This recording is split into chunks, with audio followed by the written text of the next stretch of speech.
Bueno, si quieren Bueno, empiezo. empecemos si quieren. Bien. Te hago una mini introducción. No sé si la conocen a Paula. Paula es una colega muy querida del Instituto El IFIBIO, en el que yo también estoy.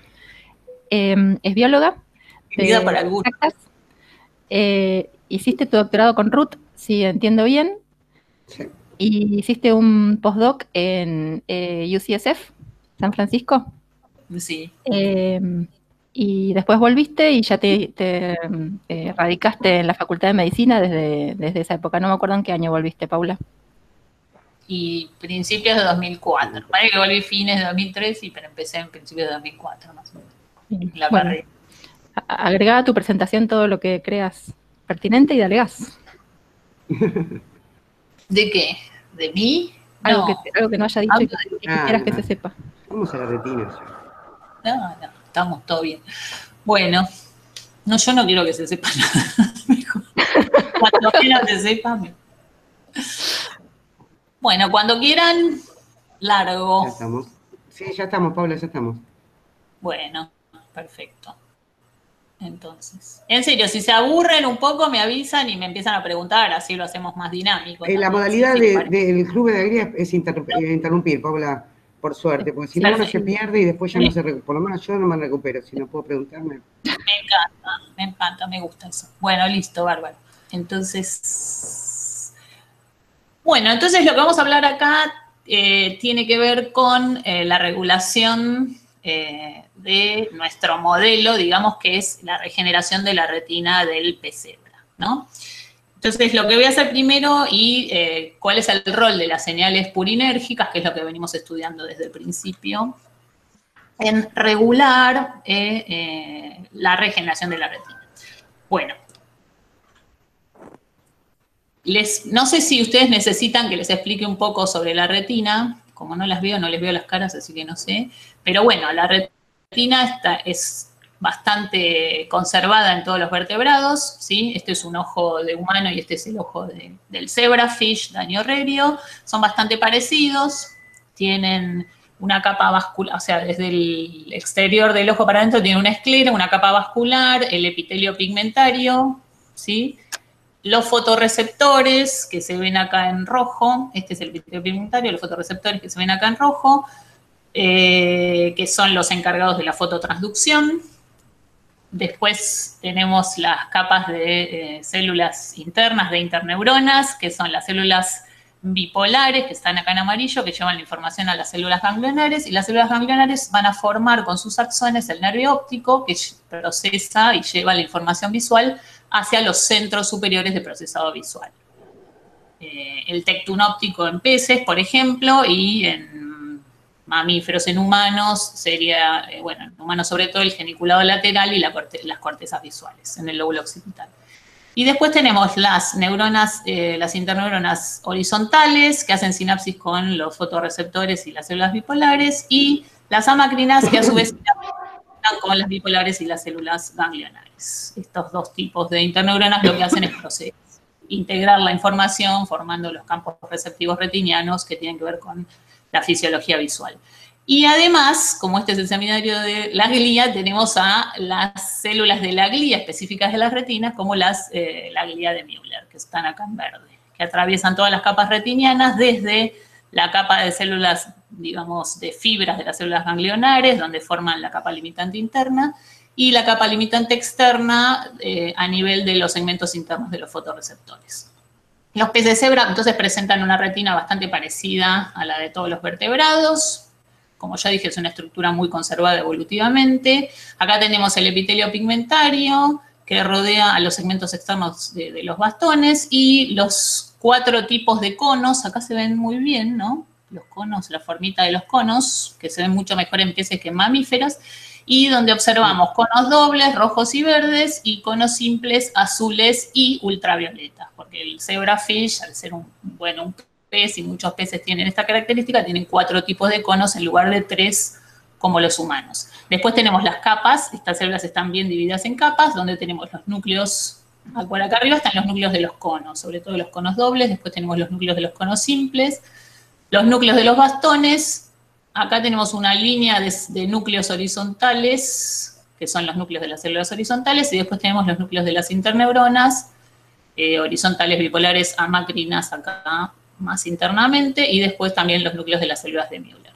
Y tenemos dos capas sinápticas, la plexiforme externa, la plexiforme interna, y una monocapa de células ganglionares. Y esta es la capa de fibras de los axones de las células ganglionares que van a formar el nervio óptico, ¿sí?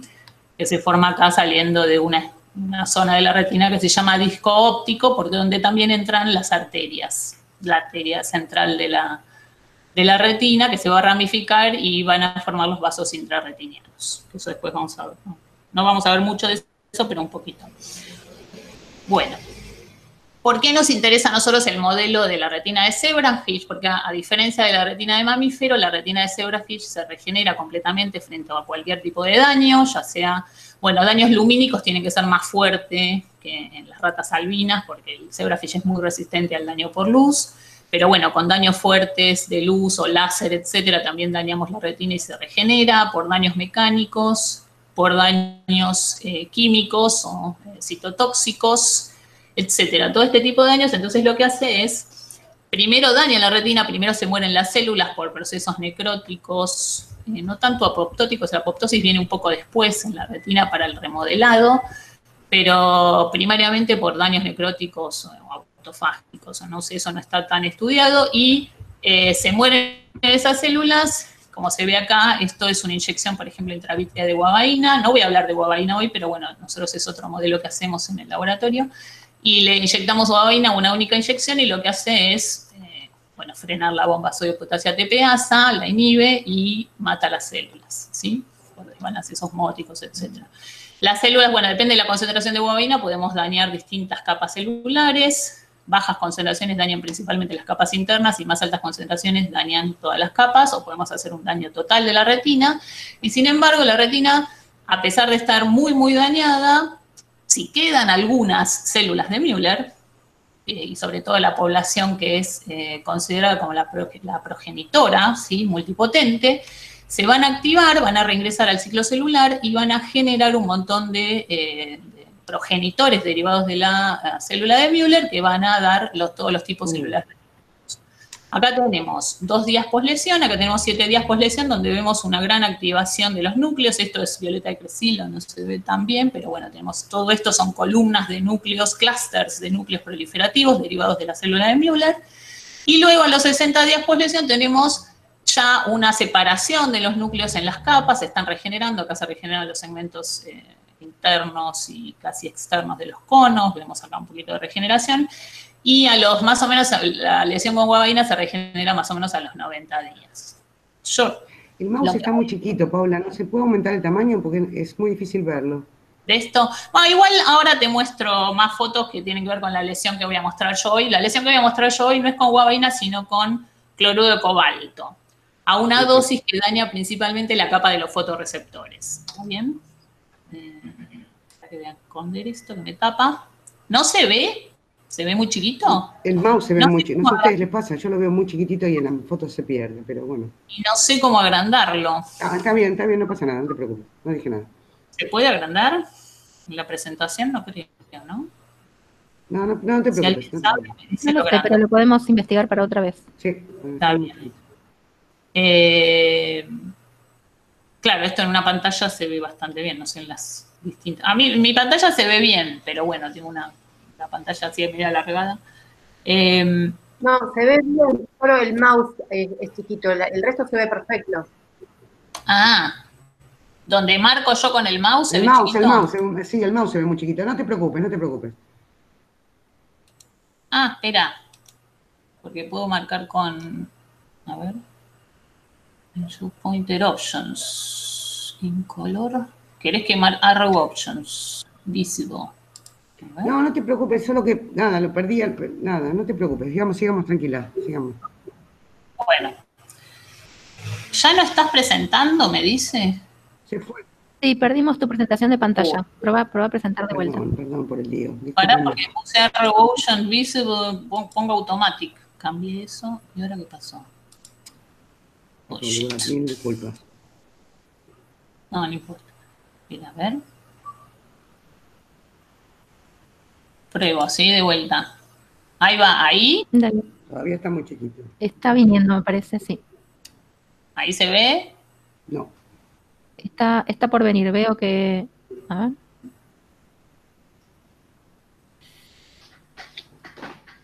Puedo poner el highlighter si quieren. Pero voy a ensuciar. Tenemos una ventanita de voz compartiendo pantalla, pero no la vemos. A ver. Yo veo la presentación chiquita, como si fuera una ventanita más. La veo pequeñita, como si fuera una de nuestras intervenciones. Exacto, tal cual. Sí, Si le hacen doble clic a la pantalla, se agranda. Eso, esa. ¿Yo o quién? Vos. Y el auditorio también. Yo lo hice y no me agrandó. No, a mí tampoco. A ver, ¿cómo se hace esto? Pin. Aprieten el pin. Pongan el pin. Si ponen el pin, claro, me ven a mí sola. ¿Qué tengo que apretar? ¿Vieron que aparece en mi foto un pin? O en mi presentación un pin. Sí. Sí, un pin, correcto. pincho. Listo, perfecto, el Si pin. Genial. Grandioso el pin, buenísimo. Se ve mejor que antes. Buenísimo. Ahora sí, ¿lo ven? 10 puntos, sí. Perfecto. ¿Sigo adelante? Sí, por favor. Dale. Esto es solo para mostrar que la retina se regenera, ¿sí? A los 60 días hay una regeneración bastante avanzada. Esto tarda más o menos, la lesión con guabaína, independientemente de la lesión, tarda como 100 días más o menos en regenerarse. Quedan algunas células ectópicas, pero la función se recupera. No se sabe todavía con cuánto detalle se recupera, pero se recupera muy bien, ya sea en electroretinogramas o en test comportamentales visuales, ¿sí? Se midió de esa manera. Perdón, pero por alguna razón yo no veo nada, ¿eh? Tocó el pin, doctora, porque el pin abre todos los caminos. ¿Cómo, querida? Tocó ese pin que hay en mi foto o en mi presentación. No sé. En la barra lateral van a ver la presentación de Paula en chiquitito. Si a ese le tocan el pin, toma dominio de la pantalla. El pin es como una... es como, está al lado del microfonito. Pincha, una cosa que pincha, ahí está. Me pinchás ahí y ya está. ¿Listo? ¿Sigo? No, sigo sin ver, pero seguí, no importa. A ver, quizás... Janina, donde ves todas las caritas, uno de esos panelitos es la diapo de ella. Haces clic sobre esa diapo que tiene un pinche como los que pones en el corcho y ahí se te abre eso solo en la pantalla, lo ves a pantalla completa. ¿Pudieron? Listo. Excelente. Listo. Bueno. Entonces, acá esto es lo que más o menos está, digamos, aceptado a nivel internacional científico de cómo ocurren los procesos neurogénicos en la retina del adulto, ¿no? Acá estamos hablando del adulto, ¿no? Porque tenemos el proceso de desarrollo embrionario, pero el pez, bueno, una vez que crece, en juveniles y adultos va a conservar estos procesos neurogénicos en la retina, que son dos procesos. Uno es el crecimiento normal, la retina crece durante toda la vida del animal a través de un nicho de stem cells. Ahí ven que estoy marcando, este es el nicho de stem cells, que van a proliferar lentamente y van a formar entonces progenitores derivados de estas stem cells que están en el borde, en toda la periferia de la retina, y estas se van a dividir y van a dar todas las células, se van a diferenciar, estas células hijas de las stem cells, digamos, se van a diferenciar en todos estos tipos celulares retinianos, que son las horizontales, las bipolares, las amacrinas, las ganglionares y los conos, ¿sí? Mientras que, ¿cuál falta acá? Los bastones. Los bastones se van a regenerar a partir de un nicho particular regulado también por una subpoblación de células de Müller, que las vemos acá, que se van a dividir muy lentamente, van a dar unos progenitores que expresan PAC6, que es el homeobox que expresan todas las células retinianas antes de, digamos, de todas las stem cells retinianas, progenitores durante el desarrollo embrionario, y estas stem cells, aparentemente derivadas de la glía de Müller, van a dar progenitores que van a seguir la línea de los bastones y van a generar bastones, pero en la retina madura. No a partir del borde proliferativo, o CMZ, la zona ciliar marginal, que es la del crecimiento, sino a partir de células de Müller ya insertadas en la parte de retina considerada madura o diferenciada. Y durante una lesión, esto ocurre entonces crecimiento normal, pero durante una lesión de la retina, ya sea lumínica, mecánica, citotóxica, etcétera, de cualquier tipo, lo que ocurre es daño de las células diferenciadas. Por ejemplo, en este caso se muestra daño de los fotorreceptores, pero también se muestra daño de las células ganglionares. Puede ser daño de incluso un único tipo celular, porque eso se demostró con experimentos transgénicos donde dañan, por ejemplo, las células bipolares y también ocurre la regeneración. Porque Perdón, antes se creía que si no... Sí. Una preguntita, cuando decís crecimiento, ¿hay un crecimiento neto de la retina o las células a medida que nacen, otras se van muriendo? Se mueren. No, mira, si vos mirás una retina madura de zebrafish, de un animal joven o adulto, digamos, no hay casi muerte celular. Se van agregando, porque el ojo del pez sigue creciendo y la retina acompaña el crecimiento del ojo del pez, ¿sí? Se va estirando y a su vez la retina sigue agregando células desde la periferia hacia la parte madura, ¿sí? O sea que crece efectivamente, sí. ¿Eso le da algún tipo de ventaja funcional o es simplemente como un mecanismo para mantener la actividad del ojo? Yo creo que es para mantener la actividad del ojo y la agudeza visual, porque a medida que se va estirando, entonces la densidad de células va bajando, ¿sí? Entonces, ya sea el agregado desde la periferia de estos tipos celulares, de los conos, y el agregado interno, digamos, en las capas maduras de los bastones, mantiene en cierta medida la densidad, aunque se estira un poco, pero la imagen se vuelve como más grande sobre la retina, o sea, hay mayor superficie. Okay, pero a ver si por el crecimiento, no sé por qué exactamente, pero... Ok, muchas gracias. De esa manera en todos los procedimientos. No, de nada. Bueno, y acá lo que pasa durante el proceso regenerativo, entonces la lesión induce, ya sea la lesión de cualquiera de los tipos celulares retinianos, de varios, de unos pocos, de un solo tipo, induce entonces la activación mitótica de una subpoblación, o de un par de subpoblaciones de células de Müller, que sus núcleos migran hacia se quedan en la capa nuclear interna, digamos, pero migran hacia la parte superior, hacia la parte externa de la retina, y en el límite se dividen, hacen una división asimétrica, y estos núcleos luego vuelven a la parte media de la célula de Müller y empiezan a dividirse y dan lo que se conocen como progenitores derivados de la célula de Müller. Todas, tanto las células de Müller como los progenitores hijos, son células multipotentes. Multipotentes en el sentido que pueden originar a todos los tipos celulares de la retina. En este caso sí regeneran conos, bastones, interneuronas, horizontales bipolares amacrinas y ganglionares. Entonces, de esta manera sería el nicho de regeneración de las células retinianas. Acá ven que también ocurre activación de las células microgliales, además de las células de Müller. ¿Vale eso? Bien, entonces esto sería lo postulado por el grupo de Goldman y Hyde, de Raymond, etcétera, que son todos los que escribieron estos procesos, son varios grupos, y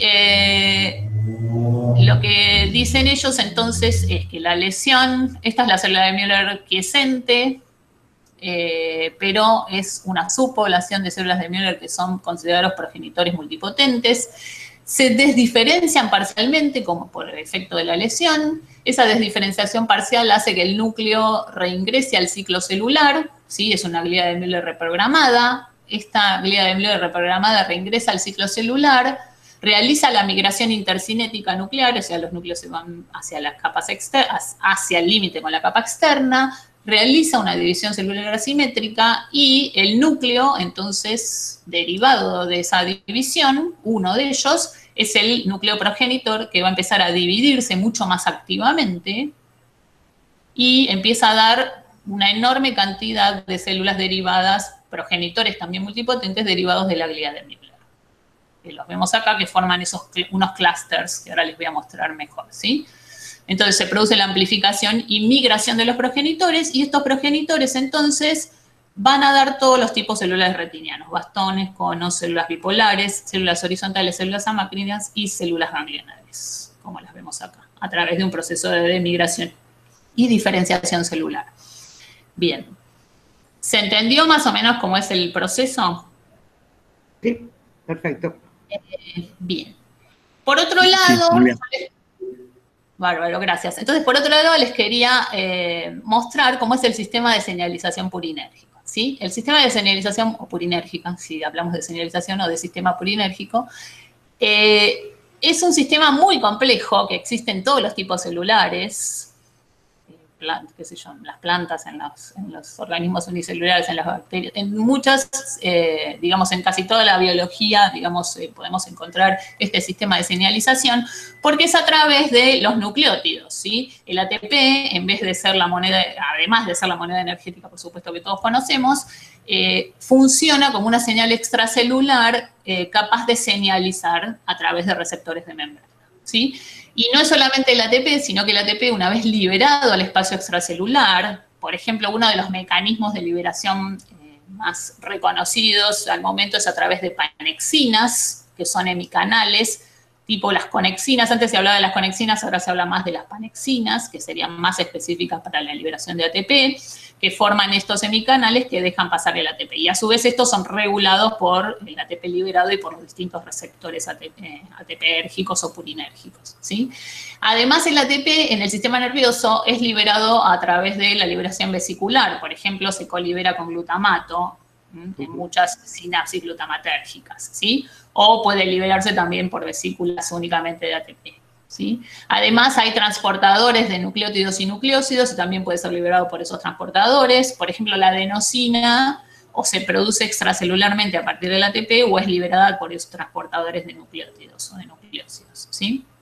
Bueno, entonces el ATP una vez liberado al espacio extracelular, y el ATP es liberado por distintas señales y por distintos mecanismos. ¿Y cómo se induce la liberación de ATP? Bueno, yo puedo, estimulación mecánica de una célula libera ATP, estimulación hiposmótica libera ATP para regular el volumen celular, en eso trabaja muchísimo, bueno, el doctor Pablo Schwarzbaum. Regulaciones de distinto tipo, por ejemplo, señales eléctricas pueden liberar ATP, ya sea, por ejemplo, la liberación vesicular, por despolarizaciones, etcétera, etcétera, ¿sí? Hay millones de estímulos que pueden liberar ATP. Bien. Entonces, el ATP es liberado y una vez liberado al espacio extracelular, puede actuar directamente sobre receptores llamados P2X, ¿sí? Que son receptores ionotrópicos, catiónicos, que se pega al ATP directamente y estos responden principalmente al ATP, o casi únicamente al ATP, digamos. Dentro de los P2X tenemos 7 subtipos, P2X o tipos de receptores, P2X1 al 7, y nosotros hoy nos vamos a referir más específicamente al P2X7. A su vez, el ATP es hidrolizado por unas enzimas de membrana llamadas NTPDasas, que son ectonucleotidasas, trifosfato difosfodhidralasas, bueno, es todo el nombre, pero son ectonucleotidasas, y depende de este tipo de enzimas, podemos formar ADP o podemos formar directamente AMP. Hay una que es la NTPDasa 1 que hidroliza el ATP, no suelta el ADP y lo convierte directamente en AMP. Sería una ectonucleotidasa. Mientras que hay otra de estas NTPasas, la de tipo 2, que hidroliza ATP y suelta el ADP. O sea, el ADP también sería una señal extracelular que queda disponible. Paula, eso no tiene ninguna consecuencia energética, la hidrólisis de ATP que se produce, ¿no libera energía, no hace algo al respecto? Supongo que libera energía, pero no, porque sí. Lo que pasa es que debería. ¿no? Claro, por eso.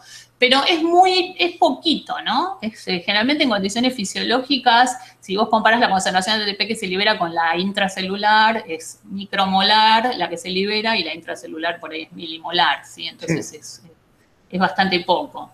Pero sí, y aparte esa energía también se debe usar para distintas reacciones, porque también hay quinasas extracelulares y hay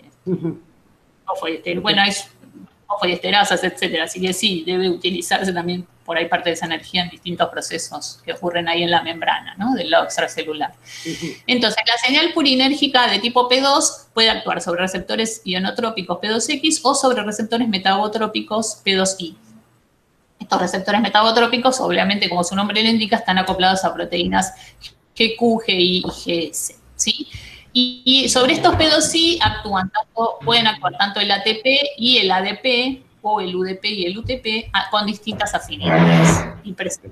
muchos tipos de estos receptores, P2Y1, 2, 3, 4, 5, 6, 12, 13, ¿sí?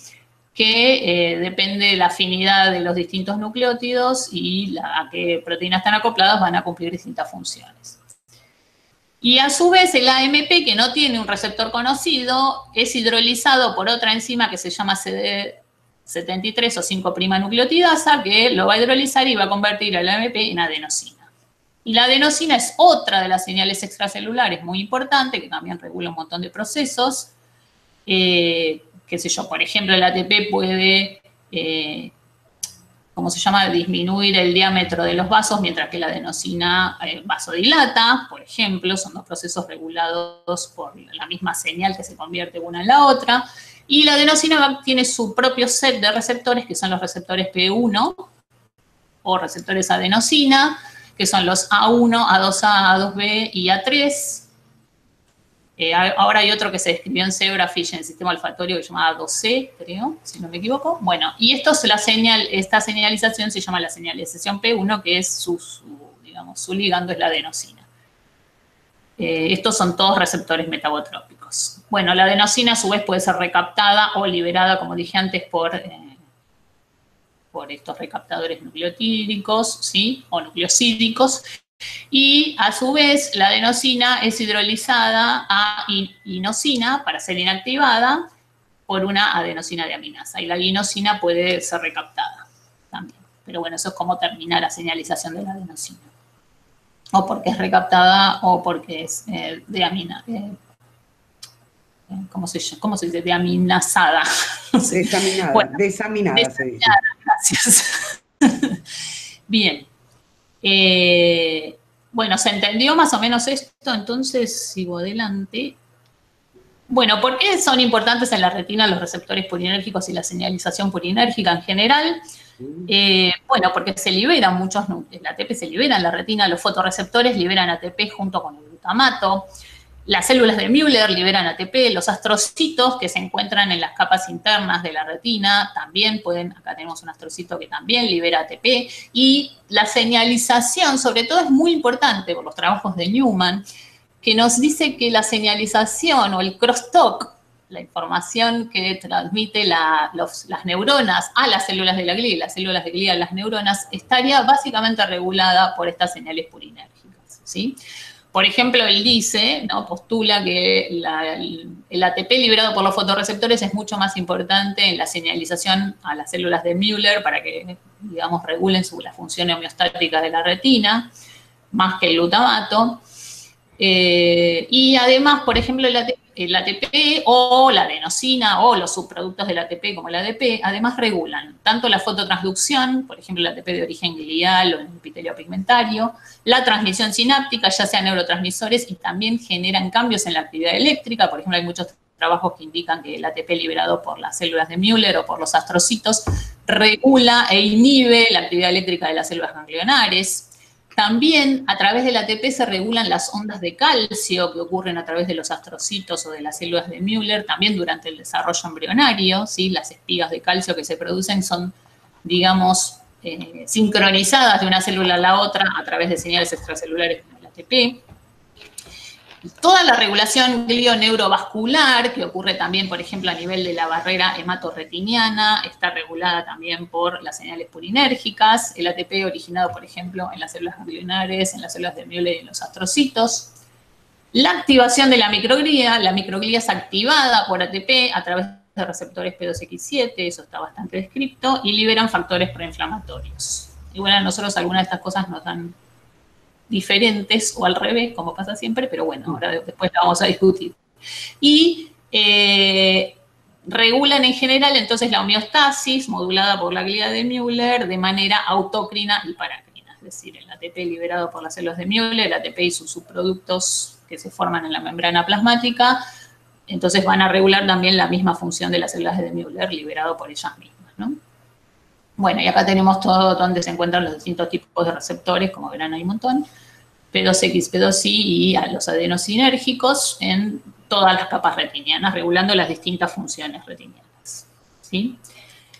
Y bueno, esto tiene que ver con el control de la proliferación, que también realizan las señales purinérgicas. Se ha visto, por ejemplo, en células cancerígenas, que también tienen regulación de la proliferación y de la muerte celular, pero en condiciones patológicas, pero también en condiciones fisiológicas, ¿sí? Y bueno, acá se ve, por ejemplo, los receptores P2Y12, P2Y1 que regulan la agregación plaquetaria, o la inhiben o la estimulan a través, y la señal, por ejemplo, en este caso es el ADP. Y acá tenemos la interacción de distintos receptores metabotrópicos P2Y purinérgicos que responden a ADP, ATP, UTP, UDP con distintas afinidades y están acoplados a proteínas, por ejemplo, GQ. La GQ, bueno, va a activar la vía de IP3, calcio y la activación de CREB y la inducción de genes y también las subunidades G beta, G gamma, que van a activar la vía de PI3K, AKT-PKB, NF-kappa beta, la inducción de CIFOS y también la inducción entonces de genes de proliferación. ¿Sí? Esto se ha visto muchísimo también en células, ya digo, en células cancerígenas, pero bueno, también regulan la proliferación, por ejemplo, durante el desarrollo. En el caso de la retina se ha visto que, por ejemplo, si nosotros le ponemos ATP u otras señales purinérgicas a los embriones de pollo en desarrollo, van a tener ojos de mayor tamaño porque induce una alta tasa proliferativa. También está regulado con la formación del ojo, por ejemplo, en Xenopus, todas estas señales purinérgicas, ¿sí? Bien, y acá tenemos otro tipo de vía, que es la PKA, que también induce la formación de genes, o la expresión de genes relacionados con la proliferación, ¿sí? Bueno, y acá relaciona todas las vías con los factores de crecimiento, como ERK, etcétera, que también regulan la proliferación celular. Bien, esto rápidamente. Bueno, y nosotros en particular, en este trabajo, les voy a mostrar que estudiamos a los receptores P2X7 farmacológicamente, ¿sí? ¿Por qué? Porque estos receptores a altas concentraciones de ATP extracelular y además los receptores adenosinérgicos están involucrados en la progresión de la mayoría de las retinopatías que llevan a la ceguera, ¿sí? Y las retinopatías que incluyen sobre todo los procesos angiogénicos o neovascularizantes. Pero digamos que han sido implicados en casi todas estas patologías y, por ejemplo, los receptores P1, que también vamos a estudiar un poco, en general presentan mecanismos neuroprotectores, pero también se han descrito efectos paradójicos, por ejemplo, neurodegenerativos con algunos tipos de estos receptores. Tanto neurodegenerativos como neuroprotectores. Además, el P2X, bueno, se muestra acá, quise poner una imagen, pero no sé si se ve bien, donde tenemos que el ATP endógeno al receptor P2X7, que es un receptor catiónico, entonces ionotrópico, que deja pasar, sodio, calcio y potasio, se activa a condiciones fisiológicas de ATP y genera, por ejemplo, efectos que tienen que ver con la homeostasis de los tejidos, con regular el equilibrio osmótico, con funciones vasculares y con funciones tróficas, por ejemplo, la proliferación, ¿sí? En este caso muestran, el crecimiento del tumor en concentraciones fisiológicas de ATP, pero cuando el medio es deleterio y hay altas concentraciones de ATP, por ejemplo, si las células están muriendo, se lisan y liberan grandes cantidades de ATP al medio extracelular, ¿sí? O en condiciones patológicas donde hay una liberación extra de ATP y los niveles de ATP y se incrementan considerablemente, que serían en ambientes patológicos, este receptor P2X7 forma, ¿sí? Se forman varias subunidades, se induce la formación de más subunidades, forman un poro mucho más grande y deja entrar muchísimo calcio, lo cual conduce a mecanismos de apoptosis, por ejemplo. Entonces acá tenemos un efecto dual del P2X7 donde induce el crecimiento del tumor y la metástasis, mientras que si en condiciones de muy alto ATP u otra molécula que se llama benzo-ATP que activa máximamente este receptor, lo activa más que el ATP, pero eso sería un estímulo exógeno, ¿no es cierto?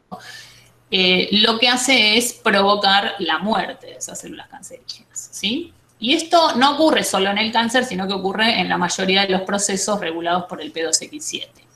Tiene siempre ese efecto dual dependiendo de las concentraciones de ATP que lo activen.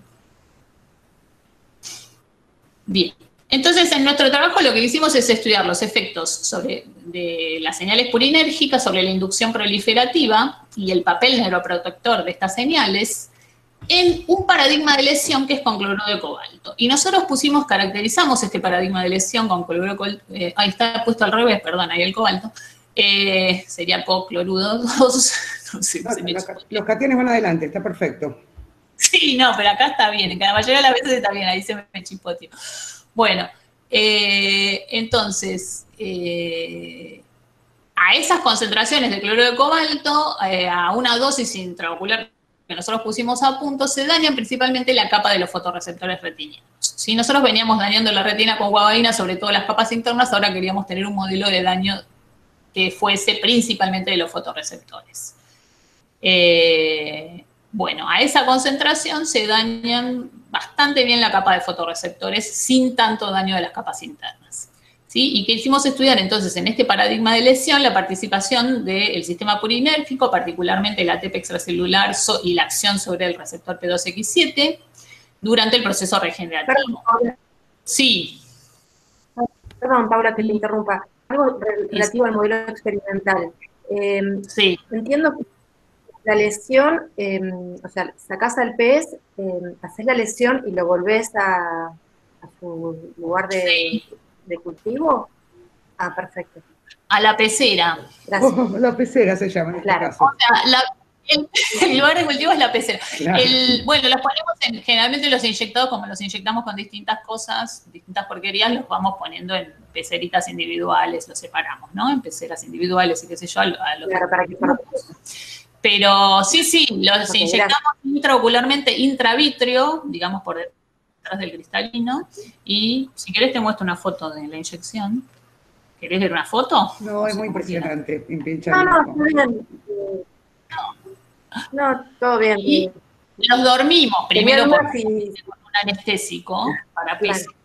que se ponen en el agua de la pecera, se duermen, quedan ahí con el metabolismo súper bajo, no se mueven, los inyectás y los volvés a la pecera, ¿sí? Y así los podés inyectar, por ejemplo, varias veces o varios días en el mismo agujerito que le hiciste el primer día, etcétera, etcétera. No, y aparte como se regenera rápido, aparte le crece rápido la córnea, no es muy, digamos, el pez está bien al otro día, el ojo se ve bien, digamos. No le haces mucho daño. Si le hagas mucho daño se descarta. ¿Cómo?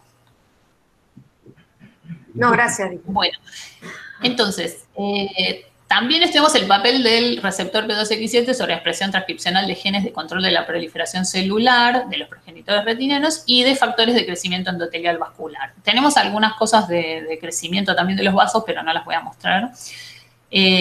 La participación del receptor P2X7 en la regulación de expresión transcripcional de señales inductoras de hipoxia y proinflamatorias, como TNF-alfa, y en la inducción de la reactividad microglial y de la glía de Müller luego de la lesión con cloruro de cobalto.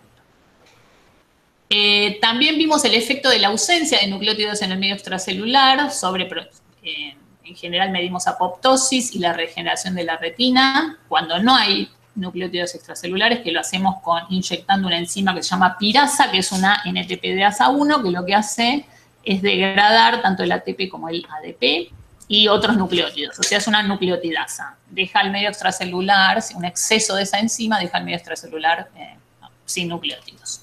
Pero, ¿deja adenina o no? Deja adenosina, digo, perdón. Bueno, no sabemos, ¿sabés? Porque eso es toda una discusión. Sí, deja MEPE en realidad, pero... No, deja MEPE, entonces... a uno. Pero como aparentemente no tanto, porque si dejara mucha adenosina o si promoviera mucho la formación de adenosina, tendría que tener algún efecto neuroprotector que nosotros no lo vemos. Así que no lo sabemos, sí. Okay. Pero o sea, es lógico pensar que promoviera la formación de adenosina. Pero por alguna forma no sé si lo hace. Bueno, el rol de los receptores adenosina extracelular sobre la proliferación celular y la reactividad glial, inducida también por la lesión con cobalto, o sea que vimos un poquito esto, y la posible función neuroprotectora de los receptores adenosinérgicos. ¿Por qué? Porque el rol más, digamos, más comprobado para los receptores adenosinérgicos es la acción neuroprotectora, pero como ya les dije, tienen acción, están descritas también muchas acciones neurodegenerativas de acuerdo al tipo de receptor que activa. Bien, entonces esto fue un trabajo que hicimos, la caracterización de la lesión con cloruro de cobalto sobre la proliferación celular y la reactividad de la glía de Müller. Y lo que vimos es, esto es una retina inyectada con salino, de un grupo de peces inyectados con solución salina, que es el vehículo. Y acá vemos, a los 50 días poslesión, vemos la activación proliferativa, esto es con BRDU durante 4 horas, previo a la eutanasia del animal, porque nosotros queremos ver puntualmente las células que antes de matarlo entraron al ciclo celular, ¿sí? O se dividieron mitóticamente, porque más o menos el proceso mitótico toma unas 5 horas, así que 4 horas de bromodeoxiridina indica que las células estas que se marcaron entraron a la fase S del ciclo celular, ingresaron a la fase S del ciclo celular y además están en fase S o están en G2, ¿sí? Previo a dividirse o a lo sumo están en la fase M. Bien, porque son solo 4 horas, desde que nosotros le ponemos la bromodoxidina hasta que matamos al animal. Sí. Una pregunta, ¿por qué el cloruro de cobalto mata a los fotorreceptores? ¿Es una hipoxia química? Sí, es una hipoxia química. O sea, bueno, pero a nosotros no nos dio que era hipoxia química, porque te cuento. Sí, viste que siempre te da... Sí.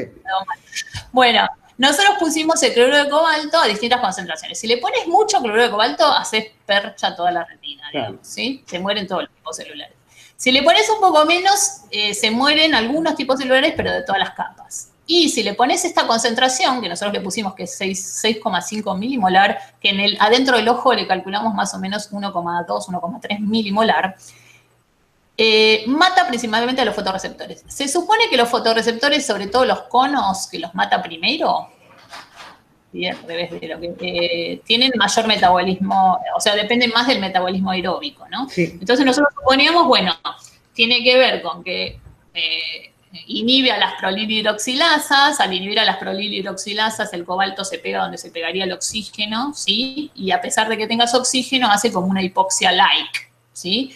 ¿Por qué? Porque las prolilhidroxilasas lo que hacen es degradar el HIF-1-alfa, al no poder ser degradado porque está el cloruro de cobalto, se acumula HIF-1-alfa y HIF-1-alfa desencadena un montón de mecanismos que son muy similares o iguales a la hipoxia. Okay. ¿Sí? Mecanismos perfecto. Peroxidación, muerte celular, etc. Lo que pasa que nosotros medimos por qPCR durante la caracterización los niveles de HIF-1-alfa y no nos dio que aumentaba. No por lo menos la expresión. Y tratamos de medir la proteína y no pudimos porque no funcionaban los anticuerpos muy bien, ¿sí? No era muy convincente. Entonces, lo que nosotros creemos es que el cloruro de cobalto no solo tiene efectos hipóxicos químicos, como muchos lo usan solamente como un inductor de hipoxia. El cloruro de cobalto tiene un montón de efectos citotóxicos, además. ¿Por qué? Porque se va a meter por todos los sitios donde se mete el calcio, el cobalto, ¿sí? El catión se va a meter por todos los sitios que se mete el calcio, por los canales de calcio, se va a pegar a los sitios donde se pega el calcio intracelulares. Entonces tiene efectos citotóxicos per se, ¿sí? También produce, qué sé yo, ruptura del ADN, también afecta a la mitocondria, etcétera, etcétera, ¿sí? Ok, perfecto. Bueno, pero empíricamente nosotros encontramos que a esa concentración de cloruro de cobalto lo que hacía era, principalmente, atacaba primero, digamos, o mataba primero a los conos y a los bastones retinianos. Primero a los conos y después a los bastones. Bien. Así que puede tener un leve efecto hipóxico que nosotros no vimos en la expresión de HIF. Supuestamente la expresión de HIF tiene que cambiar también. No solo la acumulación de HIF, pero también la expresión transcripcional no lo vimos, la verdad. Lo hicimos a las 8 horas, lo hicimos rápido, lo más temprano que pudimos y al revés, la expresión de HIF bajaba, y etcétera. Bueno, a las 72 horas tampoco estaba, ya no se veía efecto sobre la expresión de HIF. Bueno.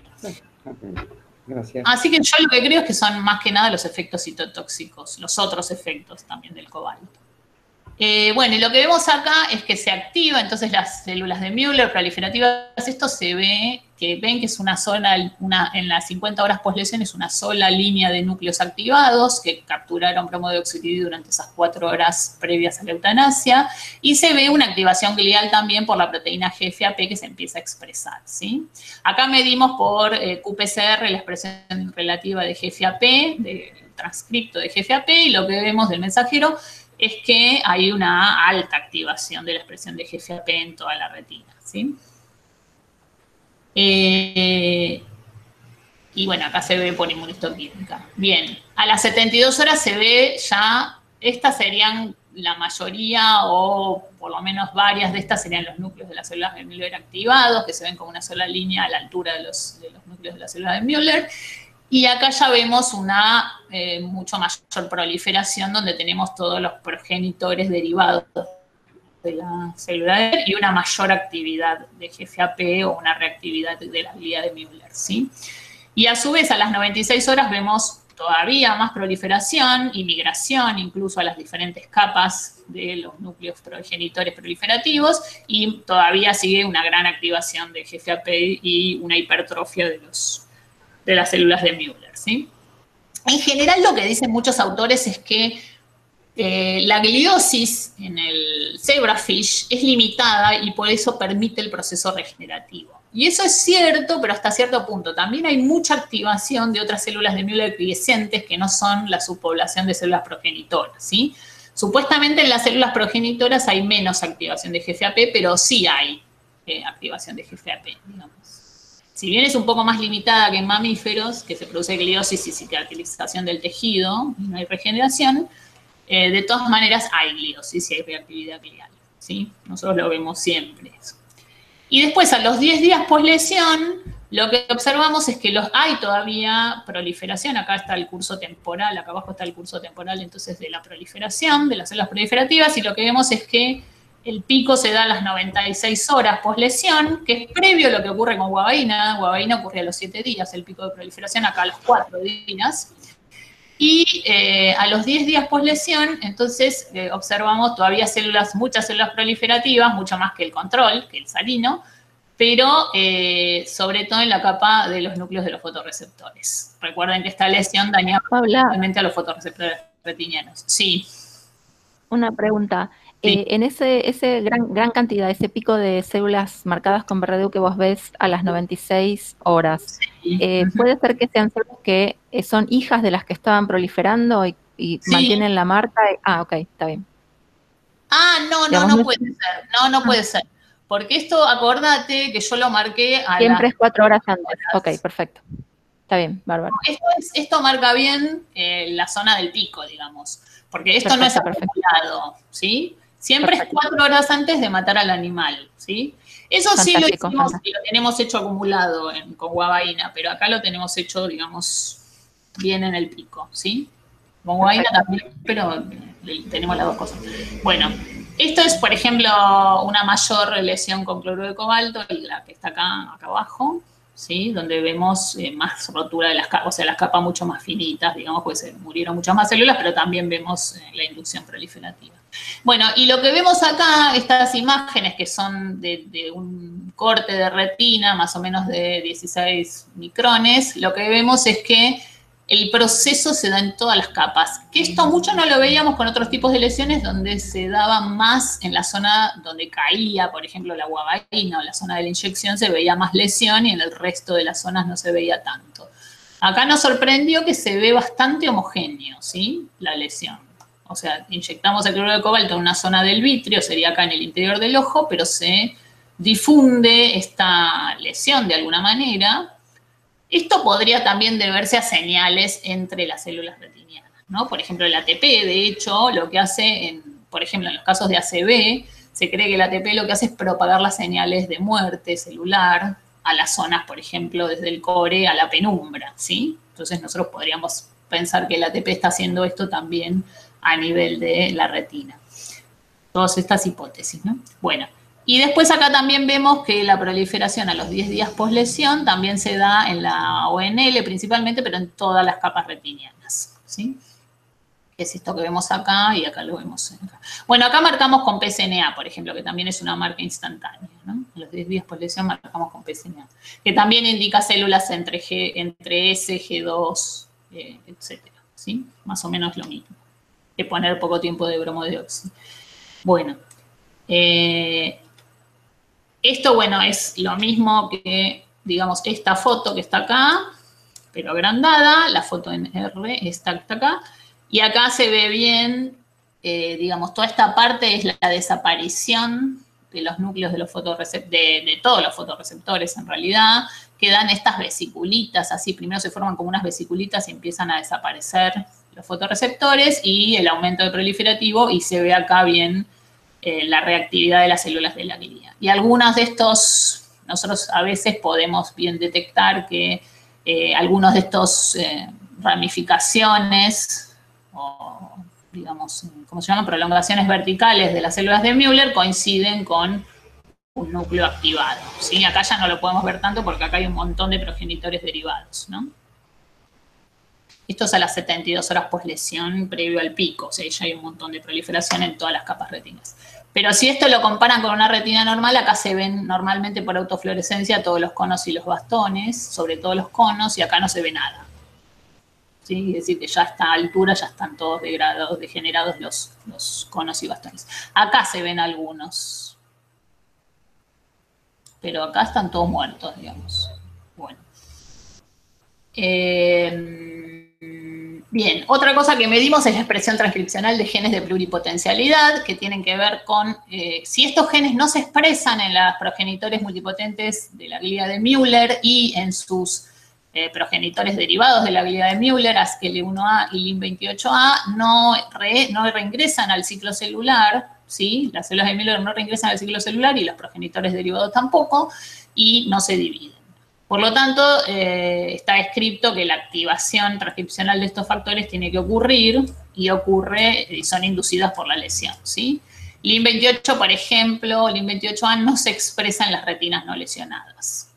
Nosotros medimos sobre todo en las retinas maduras, sacando el borde proliferativo para tener solo el proceso regenerativo, y vimos esta inducción, dado por la lesión, ¿sí?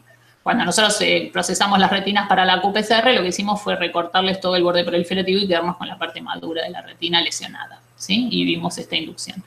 Y a su vez estudiamos algunos factores de diferenciación que tienen que ver con la diferenciación temprana, por ejemplo, atonal 7, que tiene que ver con la diferenciación de las células ganglionares, pero muy tempranamente se expresa en progenitores, son factores VH-LH, que están expresados durante el desarrollo embrionario también, pero son indicadores de clústeres neuronales que se van a diferenciar en distintos tipos de retinas, células retinianas.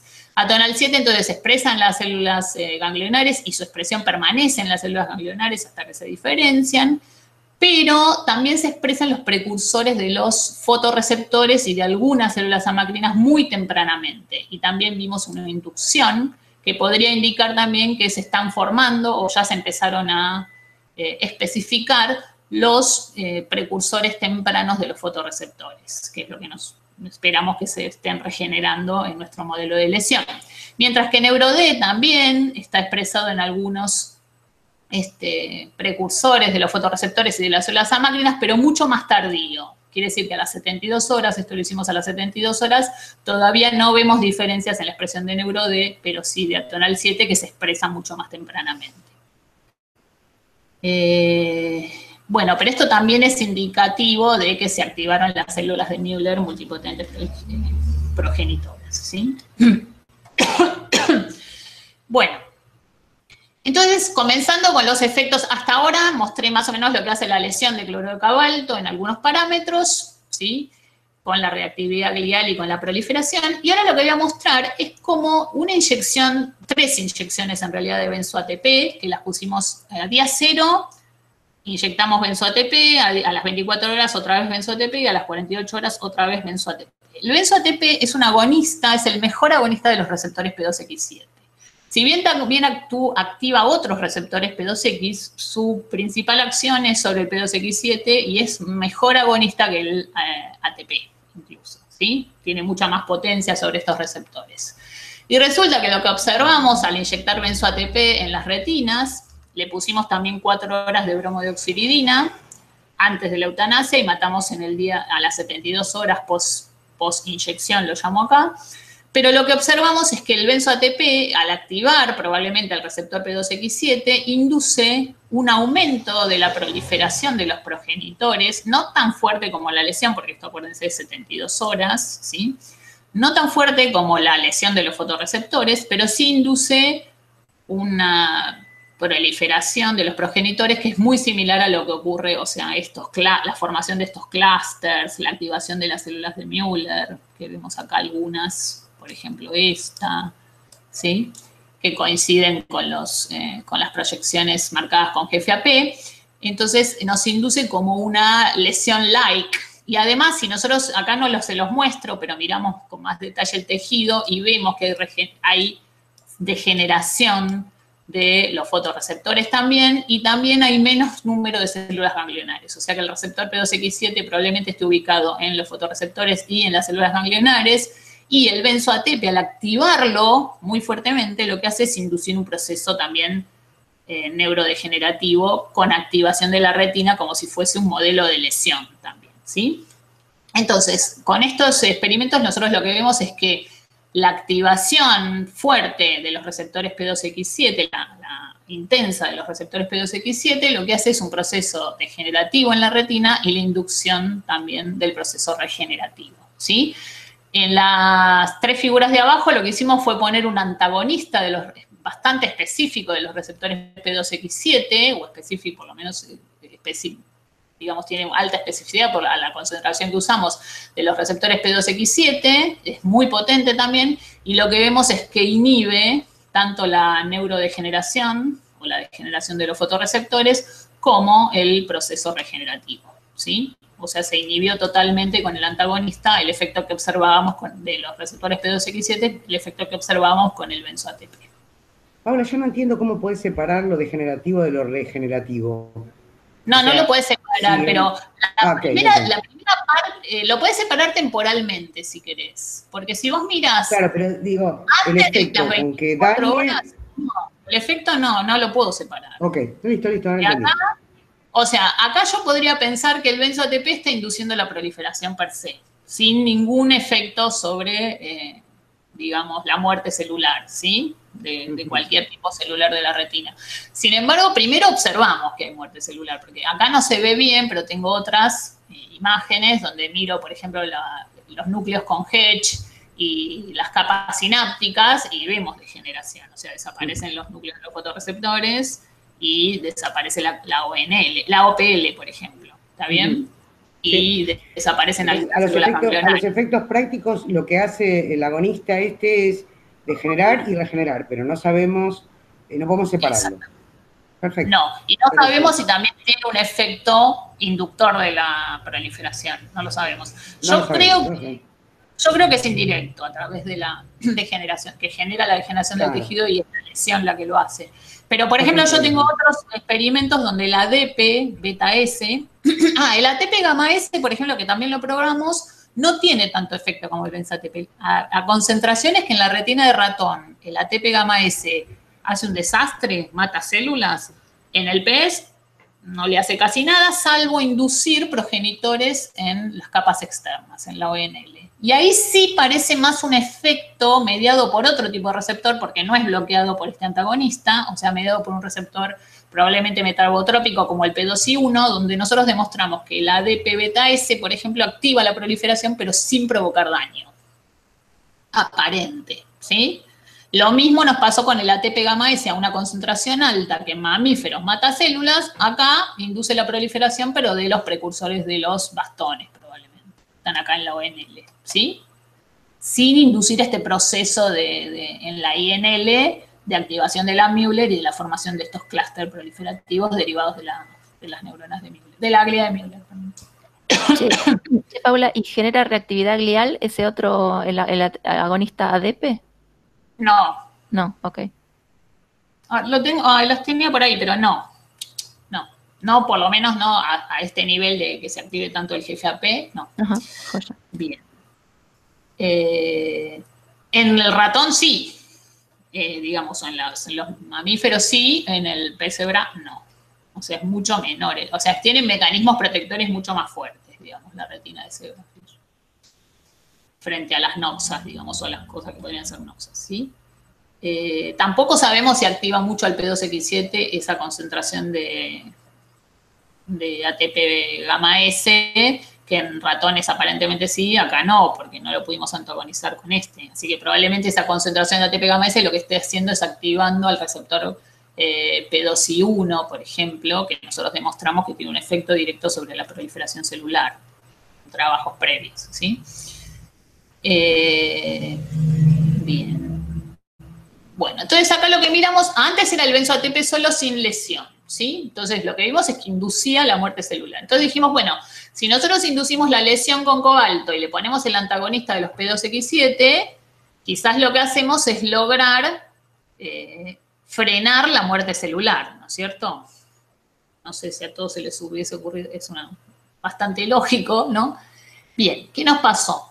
Resulta que inyectamos salino, bueno, esto es la retina con salino, después inyectamos cloruro de cobalto, vemos la respuesta típica. Esto es 50 horas poslesión, lo cual vemos digamos, la línea esta de principalmente células de Müller que se activan, algunos ¿sí? Núcleos hijos por ahí hay, derivados de la célula de Müller, pero son principalmente las células de Müller, acá lo vemos más grande. Y cuando le ponemos lesión, la lesión va a liberar ATP, porque lesiona la célula, se mueren los fotorreceptores, liberan ATP, etcétera, etcétera. Se mueren células de Müller. Bueno, no, las células de Müller no se mueren, quiero decir, hay reactividad glial, también probablemente liberen ATP, etcétera. Entonces le ponemos el antagonista de los P2X7 y vamos a observar protección o menos respuesta regenerativa. Bueno, aquí que observamos más respuesta regenerativa y más lesión, ¿sí? Fíjense, esto también es 50 horas poslesión y tenemos una respuesta regenerativa mucho mayor y una reactividad glial mucho mayor, bastante más grande. ¿Lo ven acá? Entonces, acá lo que nosotros creemos que estamos viendo es, cuando le ponemos el benzo-ATP, activamos a los P2X7 de manera que forman los poros, ¿sí? Se juntan más subunidades, trímeros o hasta 6 subunidades, forman esos grandes poros por los que entra calcio y mata las células, que es lo que vimos en las diapositivas anteriores. En esta lo que estamos viendo es que esta lesión libera ATP, pero no libera tanto ATP para que el efecto del ATP sea deleterio sobre los receptores P2X7, ¿sí? Sino que al revés, cuando los bloqueamos a los receptores P2X7, lo que vemos es un efecto más deleterio. Quiere decir que el ATP liberado o los nucleótidos que se formen extracelularmente liberados durante la lesión, lo que están haciendo es activando al receptor P2X7, pero de manera, digamos, más neuroprotectora. Che, Paula, hay una predicción está buenísima la hipótesis. Vos deberías poder reproducir esto con una concentración baja del benzo-ATP, ¿no? Sí, probablemente, no lo hicimos, está bien. Lo que pasa es que el benzo-ATP es muy fuerte para los P2X7, claro. Pero con el ATP gamma S, por ejemplo, por ahí es inductor de la proliferación, pero sobre otro tipo. No, sí, con el benzo-ATP puede ser, porque con el ATP gamma S yo creo que lo que estamos viendo es un efecto sobre otro receptor, porque no lo pudimos bloquear con este antagonista. Está bueno. Puede ser, lo que pasa es que el benzo-ATP ahí, cuando es concentración muy baja, por ahí también te activa otros receptores y no tan fuertemente el P2X7. Pero sí, es una buena predicción, digamos. Igual todo lo que vimos bloqueando al P2X7 de acá en más es deleterio, digamos. O sea que acá estamos viendo que el ATP está actuando sobre el P2X7, pero de manera neuroprotectora. Ahora, por ejemplo. Bueno, otra cosa que miramos entonces fue, este es el conteo de las células de lo que vimos recién, esto, ¿sí? Contamos a los núcleos proliferativos y lo que vemos es que el cloruro de cobalto los aumenta, pero el cloruro de cobalto con el antagonista de los P2X7 los aumenta más. O sea, hay un incremento importante de la proliferación celular, de la activación de los progenitores, mientras que LIM28 también pasó lo mismo. O sea que hay un efecto, digamos, en realidad el P2X7 lo que está haciendo, la activación del P2X7 lo que está haciendo es inhibiendo la activación transcripcional del LIM28A, ¿sí? Y al ponerle el antagonista aumenta, más allá del efecto del cloruro de cobalto. Acuérdense que el cloruro de cobalto, acá falta el salino, pero ya lo mostré antes que el cloruro de cobalto, el LIM28 lo activa, ¿sí? El salino no hay prácticamente, es nula la expresión del LIM28.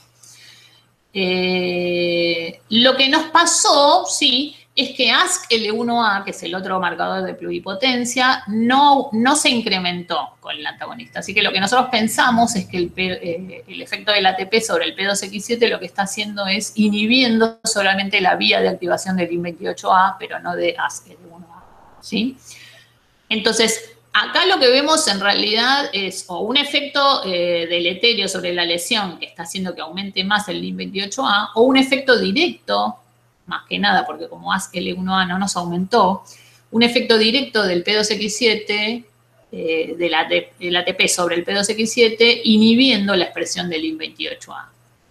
Así que esto podría ser que no dependa tanto de la lesión, sino que sea un efecto más directo del ATP sobre el receptor P2X7. Y bueno, después otra cosa que miramos es que la lesión aumenta la expresión del receptor P2X7, pero el antagonista no lo baja, porque antes habíamos visto que era, por ejemplo, el receptor P2I1 metabotrópico era regulado por el mismo ATP y ADP liberado al medio extracelular.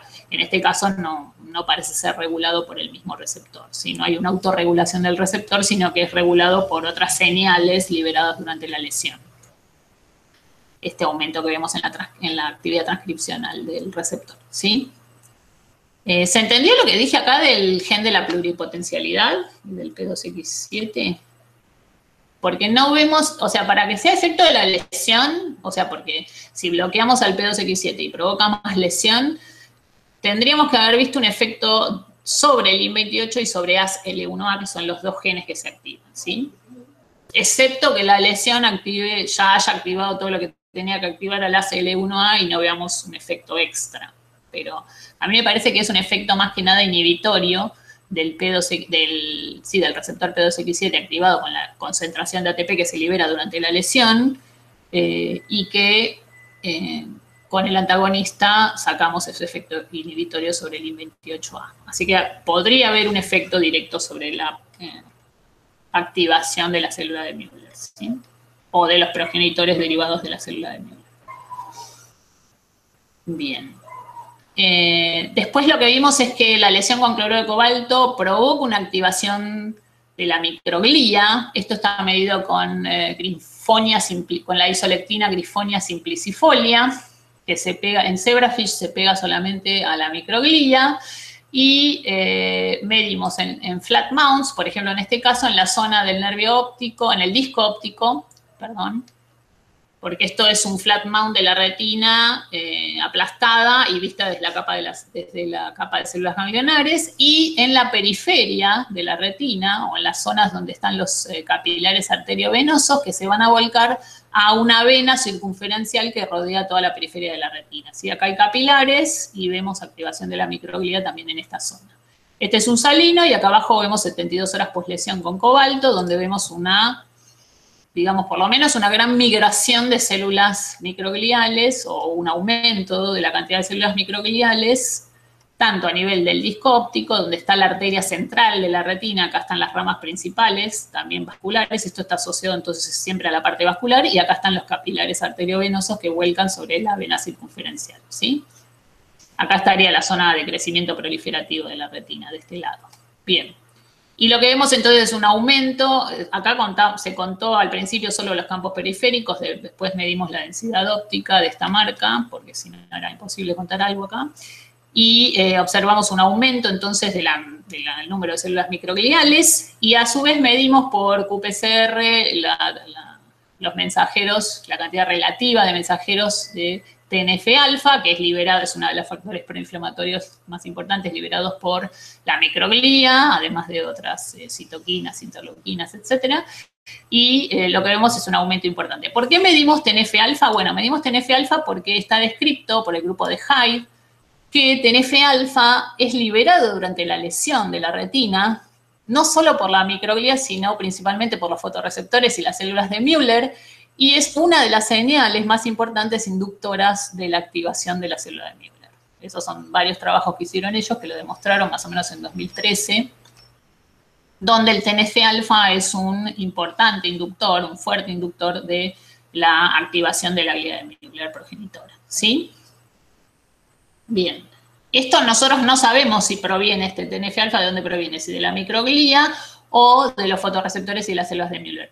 De hecho, nosotros no vimos esta microglía, la vemos sobre todo en la capa de las células ganglionares y en el borde proliferativo, en el CMZ, si lo miramos de costado. Ahora yo no tengo las fotos acá, pero bueno, se las puedo mostrar si quieren.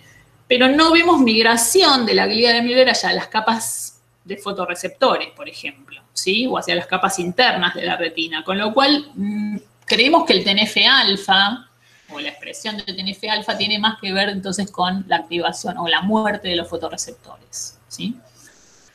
Con la mayor liberación y por lo tanto la mayor producción de TNF-alfa o principalmente por la glía de Müller, porque los fotorreceptores después se mueren, ¿no? Bien, y esto es expresión transcripcional. Bien, ¿qué pasa con el efecto de la lesión más el antagonista de los receptores P2RX7, los receptores P2X7, sobre la activación microglial? Bueno, resulta que vemos, al igual que como vimos antes, que activaba la proliferación, el antagonista activaba la proliferación celular, acá vemos que el antagonista lo que hace es activar también, a nivel de los capilares periféricos y a nivel del disco óptico, activa entonces la cantidad de microglía que estamos detectando con esta lectina, con esta isolectina. Y además vemos que los núcleos, ¿sí?, en presencia del antagonista se observan mucho más, son más grandes y más redondeados, como una forma más ameboide, que tiene que ver también con un proceso de activación. ¿Sí? Hola. Esto es lo mismo, ¿sí? Son dos discos ópticos, estos son dos capilares, digamos dos periferias a nivel de capilares, acá está doble la información.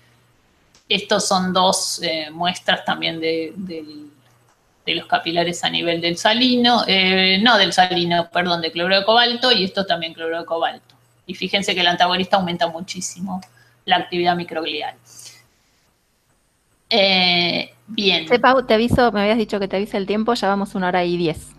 Uy, ¿tanto? Bueno, ya terminé. Sí, se están terminando, Paula, nos tenemos que ir y no quiero quedarme sin el final. Bueno, por ahí una cosa importante sobre la activación microglial es que no, el antagonista, si bien activa la microglía, no inhibe a la proliferación de la microglía. O sea, vimos muy poca proliferación. Esto es con BRDU y el marcador de la microglía, y esto es sin antagonista con cloruro de cobalto, y esto es con antagonista y con cloruro de cobalto. Y lo que vimos es que el cloruro de cobalto hay más colocalización de bromodeoxiridina con la microglía, mientras que cuando le ponemos el antagonista de los receptores P2X7, fíjense que acá se ven más grandes, ¿no? Las células microgliales y más redondas, más ameboides, inhibimos la proliferación de la microglía. O sea, y eso es, digamos, el P2X7 está descrito que la TP sobre el P2X7 activa la microglía y la activa mitóticamente.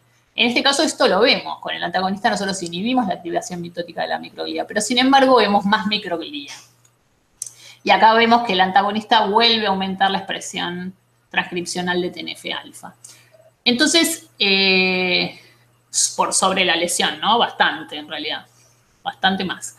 Entonces lo que nosotros decimos es que en realidad esta microglía, hay un paper reciente donde dejan a la retina de ratón sin microglía, la depletan de microglía y ven de dónde proviene la microglía. Resulta que la microglía no proviene de progenitores de la microglía residentes en la retina, sino que proviene de progenitores o de macrófagos que se encuentran en la zona del nervio óptico y que migran hacia el disco óptico, como vemos nosotros, donde hay más microglía, o de macrófagos que se encuentran en el epitelio ciliar y en el iris y que migran a la zona de la periferia, de los vasos periféricos de la retina, que también es un efecto que nosotros estamos viendo, en esas dos zonas justamente.